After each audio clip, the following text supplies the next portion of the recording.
জামাত ইসলামী দিনাজপুর জেলা শাখার আয়োজনে ঐতিহাসিক কর্মী সম্মেলনে উপস্থিত গণমানুষের নেতা বাংলাদেশ জামাত ইসলামী দিনাজপুর জেলা শাখার সংগ্রামী আমির, আজকের আয়োজনের সম্মানিত সভাপতি অধ্যক্ষ আনিসুর রহমান আমাদের মাঝে উপস্থিত থাকবেন। গণমানুষের সংগঠন বাংলাদেশ জামাত ইসলামীর সংগ্রামী আমির, যিনি ইতোমধ্যে মানবিক নেতা হিসেবে বাংলাদেশের 18 কোটি মানুষের হৃদয়ে জায়গা করে নিয়েছেন, আমাদের প্রাণপ্রিয় নেতা ডাক্তার শফিকুর রহমান। আমাদের মাঝে উপস্থিত জামাতের কেন্দ্রীয় নেতৃবৃন্দ, বিভিন্ন রাজনৈতিক দলের নেতৃবৃন্দ, বিভিন্ন ধর্মের নেতৃবৃন্দ, আমার সামনে উপবিষ্ট প্রাণপ্রিয় ইসলামী আন্দোলনের কর্মী ভাইয়েরা, পর্দার অন্তরালে অবস্থানরত মা ও বোনেরা, আমরা আজ একটি ঐতিহাসিক দিনের সাক্ষী হয়েছে। আলহামদুলিল্লাহ, আজকের এই দিন প্রমাণ করেছে জুলুম নির্যাতন চালিয়ে কখনো আল্লাহর জমিনে তার দিন বিজয়ের অগ্রযাত্রাকে ঠেকিয়ে রাখা যায় না। আমরা দীর্ঘ 16 বছরের সংগ্রামে শত শত হাজার হাজার প্রাণের বিনিময়ে আজকের এই দিনকে পেয়েছি। এই দিনকে পেতে শহীদ আবু সাঈদ, শহীদ মুগ্ধ, শহীদ রুদ্রদেরকে জীবন দিতে হয়েছে। 32,000-এর বেশি মানুষ হাত হারিয়ে, পা হারিয়ে, চোখ হারিয়ে জীবন্ত শহীদ হিসেবে আমাদের মাঝে বর্তমান। আমরা ঘোষণা করতে চাই, এই জীবন্ত শহীদদেরকে নিয়ে আমরা আমাদের প্রাণের প্রিয় বাংলাদেশকে গড়ব ইনশাআল্লাহ।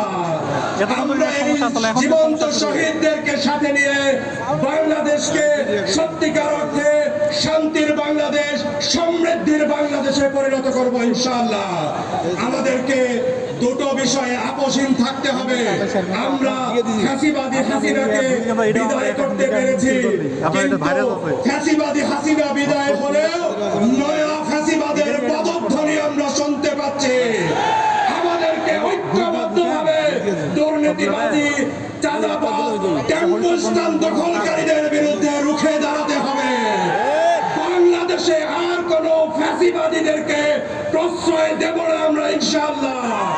সেই সাথে আওয়ামী লীগের ষড়যন্ত্র বন্ধ নেই, যতক্ষণ না মাফিয়া খুনি হাসিনাকে বাংলাদেশে ফিরিয়ে এনে তার ফাঁসি কার্যকর করা না যাবে, ততক্ষণ পর্যন্ত বাংলাদেশ নিরাপদ নয়।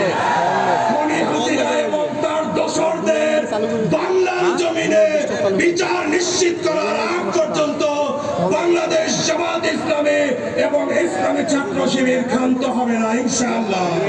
সংগ্রামী উপস্থিতি, দিনাজপুর হলো বিগত 16 বছরে অবহেলিত একটি জেলার নাম। দিনাজপুরের মানুষদেরকে, উত্তরবঙ্গের মানুষদেরকে শোষণ করে উন্নত করা হয়েছে গোপালগঞ্জকে। আমরা দাবি জানাতে চাই, উত্তরবঙ্গকে আর অবহেলার মধ্যে আমরা দেখতে চাই না। দিনাজপুরকে, উত্তরবঙ্গকে আমরা বাংলাদেশের সমৃদ্ধ অঞ্চল দেখতে চাই। এই লক্ষ্যে এই অঞ্চলের মানুষ ইসলামকে ভালোবাসে, ইসলামী আন্দোলনকে ভালোবাসে। এই অঞ্চলের মানুষের দায়িত্ব হলো আগামী নির্বাচনে যারা ইসলামী আন্দোলনের পক্ষের শক্তি হিসাবে নির্বাচনে প্রতিনিধিত্ব করবে, তাদেরকে ভোট দিয়ে জয়যুক্ত করে এই অঞ্চলের উন্নতির সর্বাত্মক সুযোগ করে দেয়া। আমরা আল্লাহ তাআলার কাছে তৌফিক কামনা করি। আজকের এই ঐতিহাসিক দিনের মধ্য দিয়ে ইসলামী আন্দোলনের, ইসলামের যে জয়যাত্রার সূচনা হলো, বাংলাদেশের প্রত্যেকটা গ্রামে গ্রামে আমরা ইসলামের দাওয়াত পৌঁছে দেওয়ার মধ্য দিয়ে ইসলামী বিপ্লবের ক্ষেত্র প্রস্তুত করব দিনাজপুর জেলাকে ইনশাআল্লাহ। সকলকে আবার ধন্যবাদ জানিয়ে আমার কথা শেষ করছি। বাংলাদেশ জিন্দাবাদ, বাংলাদেশ জামাত ইসলামী জিন্দাবাদ।